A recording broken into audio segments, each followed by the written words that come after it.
सभी का। आपके साथ मैं हूं पूजा सचदेवा और आप देख रहे हैं हमारा खास प्रोग्राम विश्लेषण। 24 की चुनावी तैयारी को लेकर सपा भाजपा की जंग एक बार फिर से लाल रंग पर आ गई है, क्योंकि भाजपा जहां यूपी में अपने रेड जोन वाली सीटों को भेदने के लिए चक्रव्यूह बना रही है, तो वहीं अखिलेश ने लाल रंग को अपनी सबसे बड़ी पावर बताकर सियासत को गरमा दिया है। और इन सब के बीच बात जीरो टॉलरेंस वाली उस नीति की होगी जिस पर भाजपा विधायक की एक चिट्ठी ने कई सवाल खड़े कर दिए। और इसी के साथ ही आपको बताएंगे योग पर शुरू हुई उस महाभारत के बारे में जिसने समाजवादी पार्टी और भारतीय जनता पार्टी को आमने सामने ला दिया। और इसी के साथ आपको बताएंगे समंदर की गगन भेदी दहाड़ जिससे 9 राज्यों की सरकार टेंशन में आ गई है। तो कहीं मत जाइए, रहिए हमारे साथ, क्योंकि अब होगा विश्लेषण।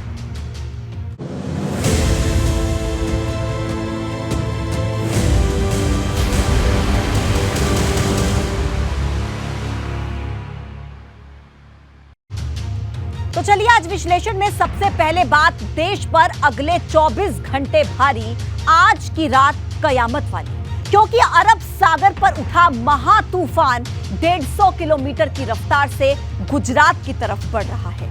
लेकिन उसके आने से पहले समंदर पर उसका असर दिख रहा है, क्योंकि समंदर में लंबी लंबी लहरें उठ रही हैं। और अब सवाल ये कि बिपरजॉय का कहर क्या डुबो देगा शहर के शहर।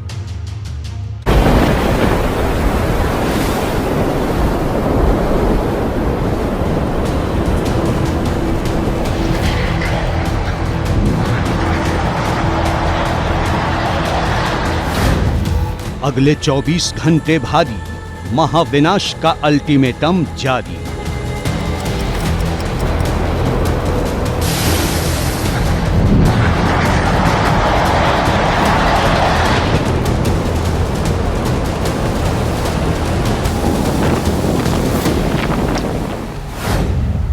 बिपरजॉय का कहर, क्या डूब जाएंगे शहर।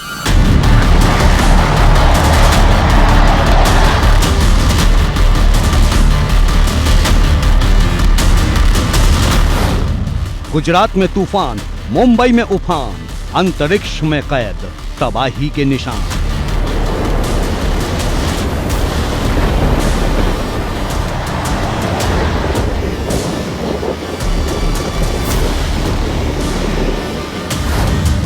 डेढ़ 100 किलोमीटर वाली हवाएं, क्या काम आएंगी दुआएं।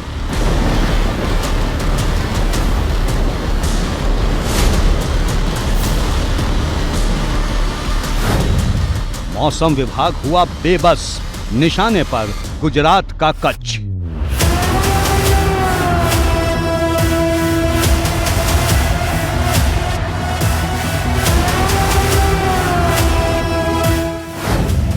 समंदर की गगन भेदी दहाड़, टेंशन में 9 राज्यों की सरकार। चक्रवात से निपटने की तैयारी, आज की रात कयामत वाली।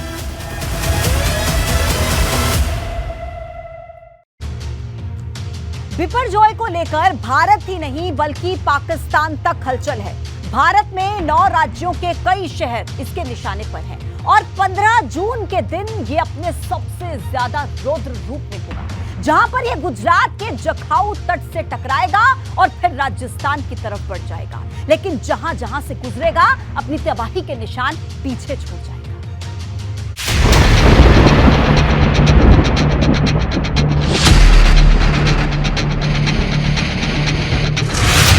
क्या समंदर में उठी ये लहरें सबको डुबोने वाली? क्या कुदरत के आगे इंसानी ताकत बेबस होने वाली? क्योंकि सीना चीर कर आ रही 150 किलोमीटर की रफ्तार वाली तेज हवाएं न सिर्फ डरा रही हैं, बल्कि कयामत की याद दिला रही हैं, क्योंकि महा तूफान में अब सिर्फ 24 घंटे बाकी है। जिस प्रकार से लगातार तेज बारिश और हवाएं चल रही हैं, ये स्थिति आने वाले 24 घंटे 30 घंटे तक देखने को मिलेगी, क्योंकि अगले 24 घंटे बाद ये जो चक्रवाती तूफान है बिपरजॉय, ये गुजरात के तटीय इलाके से टकराएगा। जहां पर लैंडफॉल होगी वहां पर ज़्यादा विकट स्थिति पैदा हो सकती है और इसका प्रभाव पूरे गुजरात के तटीय इलाकों में और गुजरात के कई क्षेत्रों में देखने को मिल सकता है। फिलहाल इस चक्रवाती तूफान के गुजरात की तरफ बढ़ने का आगाज तेजी से हो रहा है। बिपरजॉय के खौफ से बड़े बड़े पेड़ अपनी जड़ें खोने लगे हैं, मकानों की नींव कमजोर पड़ने लगी है। आने वाले संकट को देखते हुए गृह मंत्री अमित शाह ने अपने सभी दौरे रद्द कर दिए हैं। 9 राज्यों की सरकारें अलर्ट मोड पर हैं। रक्षा मंत्री राजनाथ सिंह ने तीनों सेना के प्रमुखों को हर चुनौती से निपटने के लिए तैयार रहने को कहा है, क्योंकि जो आप देख रहे हैं ये तबाही का सिर्फ ट्रेलर है। असली तूफान तो 15 जून को आ सकता है, जब बिपरजॉय का काल रूपी दानव गुजरात के जखाऊ तट से टकराएगा। 15 तारीख का ये बात है।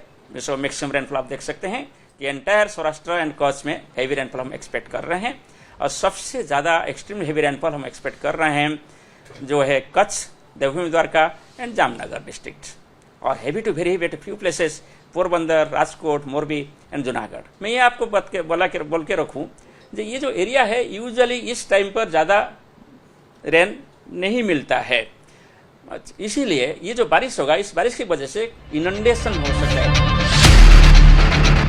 इंटरनेशनल स्पेस स्टेशन से भी चक्रवात की तस्वीरें सामने आई हैं। इनमें दिख रहा है कि कैसे अरब सागर के ऊपर बिपरजॉय विकराल रूप लेता जा रहा है।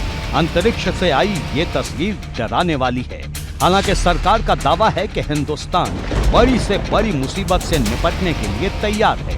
एनडीआरएफ, एसडीआरएफ और बीएसएफ की कई टीमें मोर्चे पर डटी हुई हैं।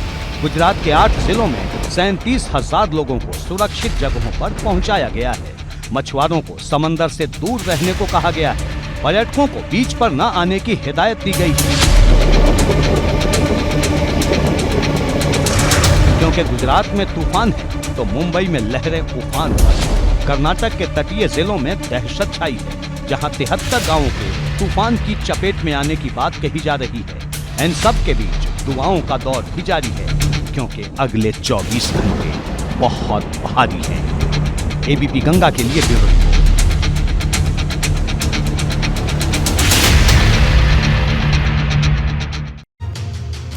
बिपरजॉय के निशाने पर देश के 9 राज्य हैं, जिनको लेकर न सिर्फ 9 राज्यों की सरकार बल्कि केंद्र सरकार भी टेंशन में है। ये राज्य कौन से हैं, चलिए आपको बताते हैं। सबसे पहले गुजरात, महाराष्ट्र, राजस्थान, केरल, कर्नाटक, लक्षद्वीप, असम, अरुणाचल प्रदेश और मेघालय। ये वो राज्य हैं जिन पर बिपरजॉय का खतरा मंडरा रहा है, और अगले 24 घंटे इन सभी राज्यों पर बहुत भारी रहने वाले हैं। और चलिए अब आगे बढ़ते हैं, बात करते हैं 24 में महाविजय की तैयारी। रेड जोन पर सियासत भारी, क्योंकि यूपी की 80 सीटों को लेकर भाजपा ने एक सर्वे कराया। इसमें यूपी की 16 सीटों को रेड जोन में डाल दिया। अब इन्हीं रेड जोन वाली सीटों को अखिलेश ने अपने लाल रंग से जोड़ दिया है, जिस पर अब राजनीति गर्मा चुकी है।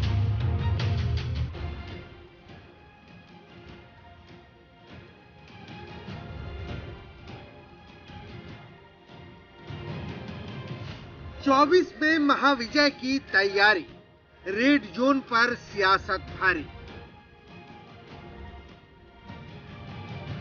टिफिन पॉलिटिक्स से जीतेंगे दिल्ली की जंग, अखिलेश की रणनीति पर भगवा ब्रिगेड का तंज। देश के सबसे बड़े सूबे में सबसे बड़े चुनाव को लेकर सियासी जोर आजमाइश जोरों पर है, क्योंकि भाजपा हो या सपा, दोनों ने अपने लिए यूपी में 80 सीटों का लक्ष्य तय किया है। जहां भाजपा अपनी टिफिन पॉलिटिक्स से रूठे हुए कार्यकर्ताओं को मनाकर जीत की हैट्रिक लगाने की तैयारी में जुटी है, वहीं अखिलेश यादव की नॉन स्टॉप रणनीति ने सियासी सरगर्मी बढ़ा दी है, क्योंकि अखिलेश यादव न सिर्फ बैक टू बैक बैठक कर रहे हैं, बल्कि भाजपा को उसी की लाइन पर जाकर चुनौती दे रहे हैं। यानी अभी से ही यूपी की हवा को अपनी तरफ करने में सपा और भाजपा दोनों ने अपनी पूरी ताकत लगा दी है। समाजवादी पार्टी के मुखिया अखिलेश यादव, जिन पर उनके ही पुराने साथी ये आरोप लगाते रहे हैं कि वो एसी रूम में बैठे रहते हैं, फील्ड पर नहीं निकलते, उन्होंने ये मिथक तोड़कर 44 डिग्री 46 डिग्री टेम्परेचर में सड़क पर उतरने का फैसला किया है। वो लगातार रथ यात्रा कर रहे हैं, प्रशिक्षण शिविरों का आयोजन कर रहे हैं, लोकसभा चुनावों से संबंधित प्रभारियों की बैठकें कर रहे हैं, रणनीति बना रहे हैं। दूसरी तरफ भारतीय जनता पार्टी भी टिफिन पॉलिटिक्स के जरिए एक एक सीट को जीतने की रणनीति बना रही है। लेकिन इन सब के बीच अखिलेश यादव के एक ट्वीट ने सूबे की सियासी गर्मी बढ़ा दी है, क्योंकि अखिलेश यादव ने भाजपा पर निशाना साधते हुए सपा के रेड पावर को भाजपा के लिए रेड जोन बताया है।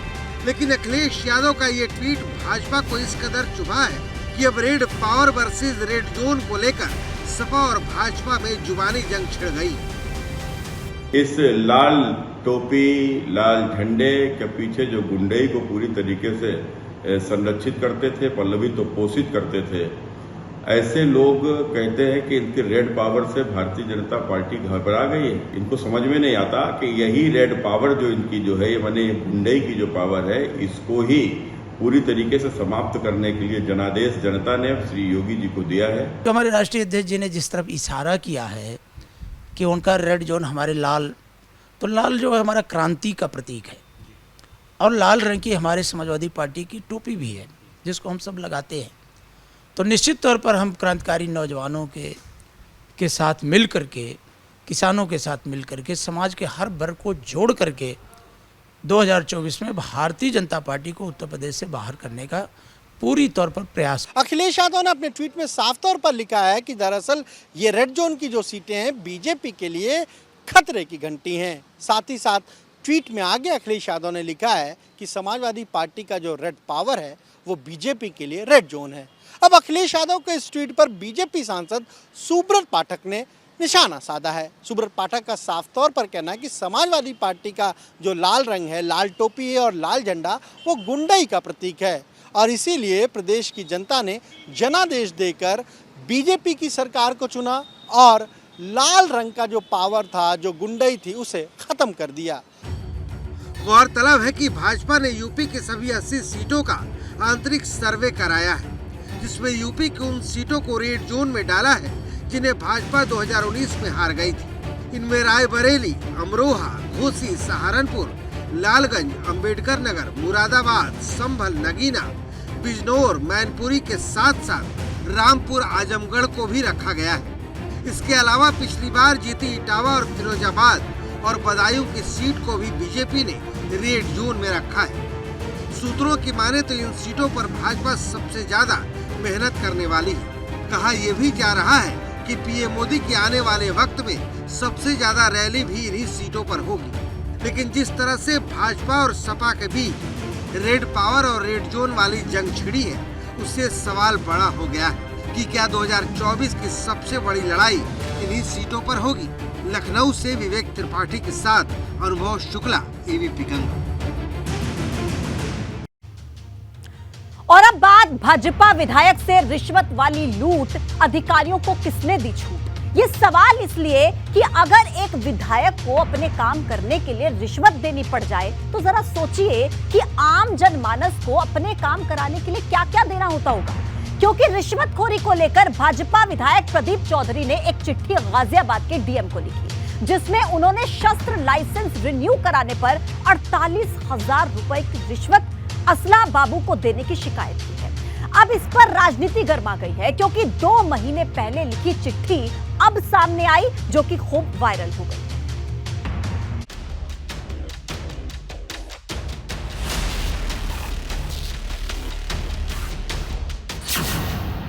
भाजपा विधायक से रिश्वत वाली लूट, अधिकारियों को किसने दी छूट? बेलगाम हुए असलहा बाबू, कैसे होगा भ्रष्टाचार पर काबू?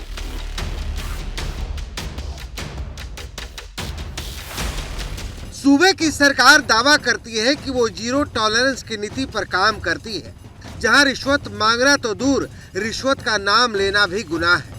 लेकिन भाजपा के विधायक प्रदीप चौधरी ने रिश्वत को लेकर ऐसा दावा किया है कि सूबे के सियासत में हड़कंप मच गया है, क्योंकि बुलंदशहर के सदर से भाजपा विधायक प्रदीप चौधरी ने गाजियाबाद के डीएम को एक पत्र लिखा है, जिसमें आरोप लगाया है कि शस्त्र लाइसेंस को रिन्यू कराने के लिए उन्हें असलहा बाबू को रिश्वत देनी पड़ी।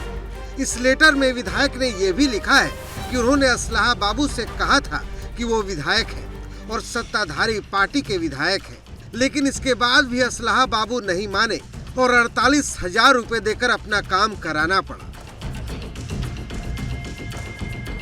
मेरा कहना यह है कि अगर मैं होता तो मैं तो वहीं धरने पर बैठ जाता। हाँ, और मैं कहता बुलाओ अधिकारी को जहाँ कलेक्ट्रेट में हो। हाँ, आज कोई ये जो कहे कि सत्तारूढ़ का विधायक धरने पे बैठे, मैं ये कह रहा हूँ सत्तारूढ़ का विधायक अगर धरने पे बैठे उससे जितनी बदनामी होती, अब ज़्यादा बदनामी हो रही है इस बात से। अगर वो उसी दिन उसको विजिलेंस को बुला के टेलीफोन करके बुलाते और रिश्वत देते, पकड़वाते, जेल भेजा जाता जो रिश्वत ले रहा है। अब विधायक इस चिट्ठी पर कल्याण सिंह सरकार में पूर्व मंत्री रहे वालेश्वर त्यागी विधायक को नसीहत दे रहे हैं कि जिस दिन विधायक से रिश्वत मांगी गई थी उसी दिन विधायक को धरने पर बैठ जाना चाहिए था, क्योंकि अगर विधायक खुद रिश्वत देगा तो जनता का प्रतिनिधित्व कैसे करेगा। प्रदीप कुमार चौधरी ने बताया कि वो भाजपा के विधायक हैं, लेकिन असलाहा बाबू नहीं माने। मुख्यमंत्री की जीरो टॉलरेंस नीति के बारे में भी उन्होंने दुहाई दी, लेकिन असलाहा बाबू टस से मस नहीं हुए और उन्होंने रुपया लेने के बाद ही शस्त्र लाइसेंस का नवीनीकरण कराया। अब विधायक प्रदीप कुमार चौधरी ने गाजियाबाद के डीएम से असलाहा बाबू की शिकायत की है। उन्होंने अपने पत्र में असलाहा बाबू को 48,000 रुपए देने का जिक्र किया है और कहा है कि ऐसे भ्रष्ट व्यक्ति के खिलाफ सख्त से सख्त कार्रवाई की जाए। फिलहाल विधायक की चिट्ठी पर डीएम ने विभागीय जांच के आदेश दे दिए हैं, लेकिन जरा सोचिए, एक विधायक से 48,000 की रिश्वत ली जा रही है तो आम जनता के साथ ये बाबू क्या करते होंगे। क्योंकि प्रदीप चौधरी माननीय विधायक है, इसलिए हो सकता है कि डीएम साहब तुरंत इस पर कार्रवाई कर दें, सरकार इसका संज्ञान ले ले, लेकिन आम जनता को जन्म प्रमाण पत्र से लेकर मृत्यु प्रमाण पत्र, पानी के कनेक्शन से लेकर बिजली, हर बात के लिए रिश्वत देनी पड़ती होगी। क्योंकि बिना दिए ये बाबू बात करना तो दूर, सुनते तक नहीं है। कई दिनों तक लोगों को चक्कर लगवाते हैं और जब रिश्वत मिल जाती है तब जाकर फाइल को आगे बढ़ाते हैं। अब सवाल है कि ऐसा सिस्टम बनाओगे तो विधायक बाबू आप भी कहां जाओगे। क्योंकि सच ये है कि अब खुद विधायक प्रदीप चौधरी ने इस पर चुप्पी साध ली है, लेकिन जाने अनजाने में उन्होंने रिश्वत की बात कहकर सरकार पर बड़ी उंगली उठा दी है। गाजियाबाद से शक्ति सिंह के साथ लखनऊ से अनुभव शुक्ला, एबीपी गंगा।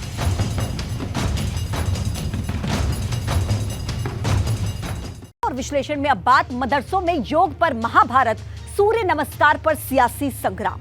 योग में सूर्य नमस्कार सबसे जरूरी आसन होता है, लेकिन इसी सूर्य नमस्कार को लेकर कई बार सवाल भी उठते रहे हैं, क्योंकि जब बात मदरसों में योग कराने की आई है, सियासत लौटकर फिर से एक बार वहीं पर आ गई।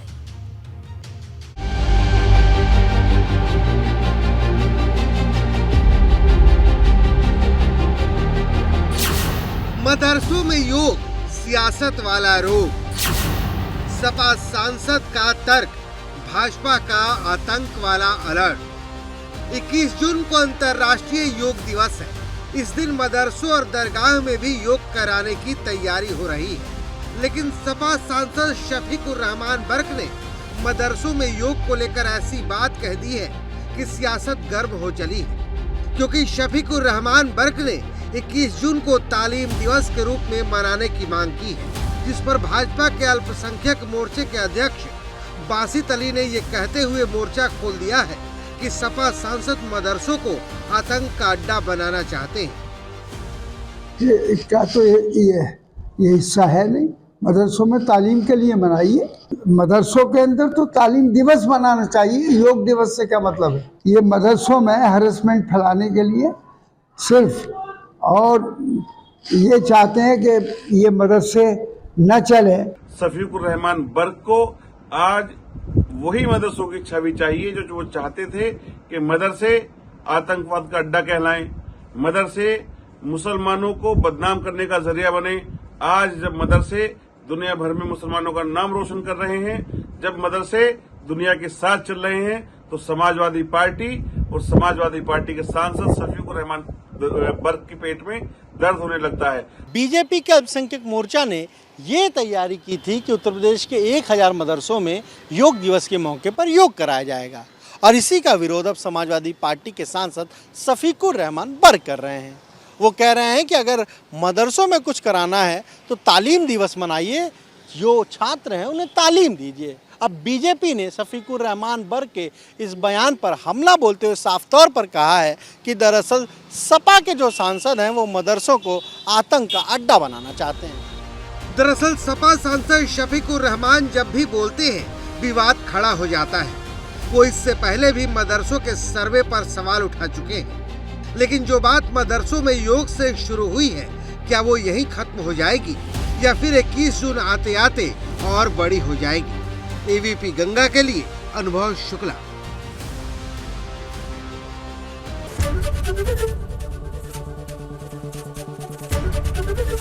एबीपी गंगा, खबर आपकी, जुबान आपकी।